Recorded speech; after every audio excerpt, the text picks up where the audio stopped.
Un saludo a todas las personas que se informan por Dos Puntos Podcast Latam News. Hacemos un rápido recorrido de lo que sucede en nuestra región.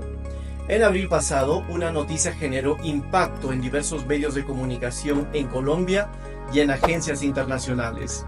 El expresidente Álvaro Uribe, quien gobernó entre el 2002 y el 2010, fue llamado a juicio penal por la Fiscalía General Colombiana. Sí, pues básicamente es un poco la historia de el primer expresidente de Colombia investigado y que va a juicio por un juicio ordinario y por un caso que se voltea en el 2018, en donde él había puesto una denuncia por injuria y calumnia a un congresista y la Corte descubre que habría sido, al parecer, el presidente Álvaro Uribe quien estaría tratando de sobornar testigos e incurriendo en un posible fraude procesal al hacer esto dentro de ese proceso. Entonces, en el 2018, lo que sucede es que la Corte Suprema de Justicia cierra este caso, esa injuria que él había interpuesto en contra del congresista, y abre otro proceso investigándolo por estos presuntos delitos en los que había estado. ¿Qué pasa? Que ese proceso, él estaba en ese momento en el Congreso y por eso era que la Corte lo estaba investigando, pero se sale del Congreso, el expresidente Álvaro Uribe renuncia a raíz de este caso y cambia la entidad de justicia que lo empieza a investigar y pasa a ser la Fiscalía. En este caso, la Fiscalía pidió preclusión, es decir, cerrar el caso, pero en dos ocasiones, en dos procesos distintos, dos juezas le dijeron que no. Y por esto es que hoy la Fiscalía toma la decisión de ya no solicitar más la preclusión, sino de irse a juicio. Entonces, toda esta serie de eventos y de acontecimientos que son bastante realmente circunstanciales, son los que llevaron hoy, digamos, circunstanciales en términos de la justicia, son los que llevan hoy a hablar, nos tiene hablando del juicio al expresidente Álvaro Uribe Vélez. El caso Uribe lleva varios años en Colombia. El asunto comenzó en el 2012, cuando el senador izquierdista Iván Cepeda señaló a Álvaro Uribe por sus vínculos con grupos paramilitares. La reacción de Uribe fue denunciar a Cepeda por manipulación de testigos. Para el 2018, la Corte Suprema decidió cerrar el caso contra Cepeda y abrir investigación contra Uribe por el mismo asunto, manipulación de testigos. Es decir, a Uribe se le acusa de pedir a ex paramilitares que cambien su versión con el fin de perjudicar a Iván Cepeda. Este caso, sin duda, sigue generando diversas reacciones en la opinión pública colombiana.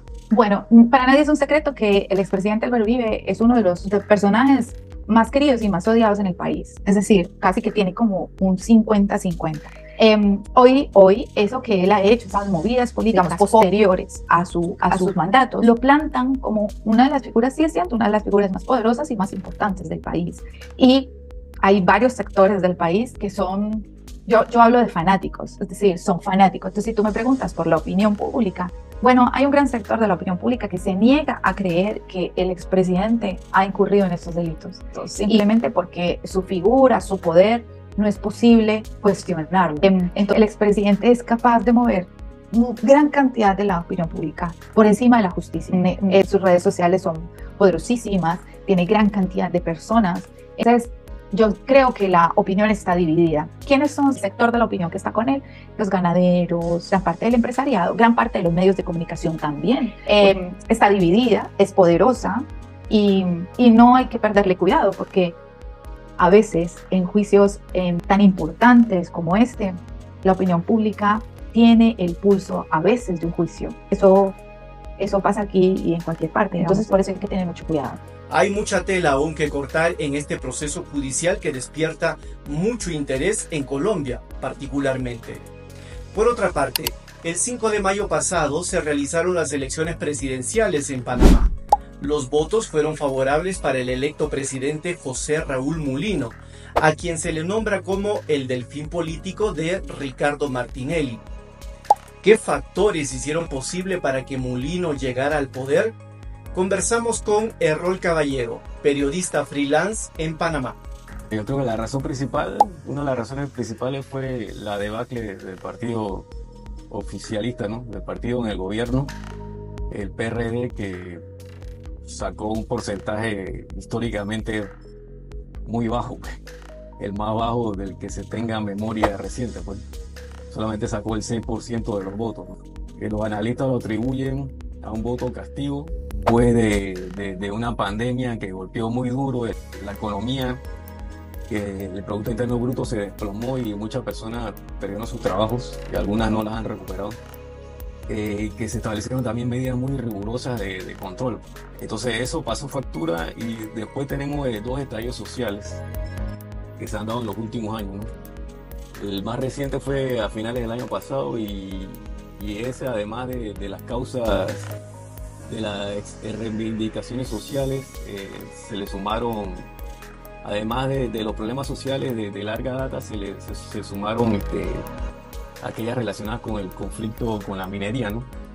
Con un polémico contrato minero que al final fue rechazado por la Corte Suprema, ¿no?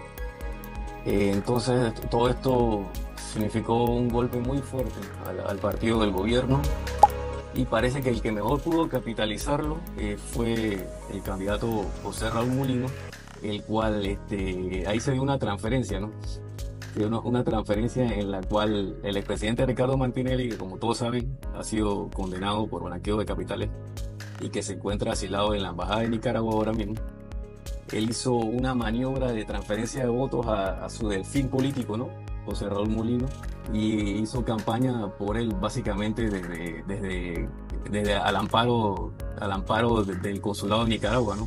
Al amparo de las autoridades que administran en eso, porque no supieron frenar la actividad política que llevaba a cabo Martinelli a pesar de los reclamos de la Cancillería panameña, ¿no?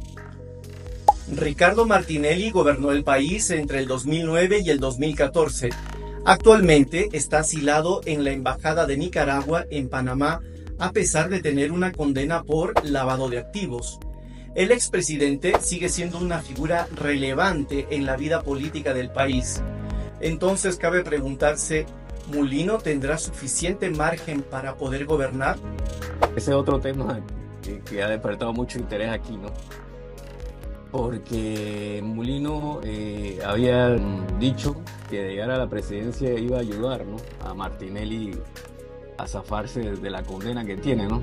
Que es una multa millonaria y una condena de más de 10 años de prisión. Así que sí, será interesante ver en qué termina esta ayuda, ¿no?, que él prometió o que dio a entender, ¿no?, en ese momento. Sobre todo porque el tema también del asilo de Martinelli ha disparado las tensiones diplomáticas entre Panamá y Nicaragua. Ahí se ha metido Cancillería, ha hecho varios reclamos a Nicaragua, se llamó a consultas al embajador panameño allá. Entonces, en fin, las tensiones se han escalado con respecto a ese tema. Así que sí, será muy interesante ver cómo Mulino maneja toda esta situación. El electo presidente tiene temas urgentes, dos de ellos, la migración irregular en la zona del Darién y los temas medioambientales que entre octubre y noviembre del año pasado fueron masivas. Sí, en cuanto a temas migratorios, sí, él ayer, durante el acto de proclamación que fue proclamado por el Tribunal Electoral tras las elecciones del domingo, él reiteró lo que había dicho en campaña, que su intención de cerrar la frontera del Darién, ¿no?, y de deportar a los migrantes que pasen desde el lado colombiano, ¿no? Todavía tendríamos que esperar a que tome posesión ahora en julio para ver cómo efectivamente se van a llevar a cabo esas políticas, pero como te digo, él ha sido reiterativo con esa intención, pues, de poner mano dura, como así decirlo, con el tema de los migrantes, ¿no? Porque sí, se está dando una ola migratoria muy intensa ahora mismo, que en los meses que llevamos este año se están superando los niveles que se habían registrado para esta época durante el año pasado con respecto al ingreso de migrantes, al paso de migrantes por Panamá. En cuanto al tema minero, también ha dado declaraciones que en el sentido que él está dispuesto a sentarse a negociar con la transnacional minera si la compañía desestima los arbitrajes que han sido iniciados, ¿no?, a nivel internacional, en las cortes internacionales, ¿no? Pero sin duda después de eso, las protestas, eso es un tema delicado ahora mismo en Panamá. Un poco por lo que tú decías también, ¿no? Porque después de las protestas masivas hay una especie de despertar ecológico, ¿no? Sobre todo entre la población más joven, entre la población urbana de la ciudad de Panamá y la periferia, ¿no? Hasta aquí llegamos. Gracias por seguirnos en nuestras redes sociales. Nos volveremos a encontrar en una próxima emisión. Abrazos latinos.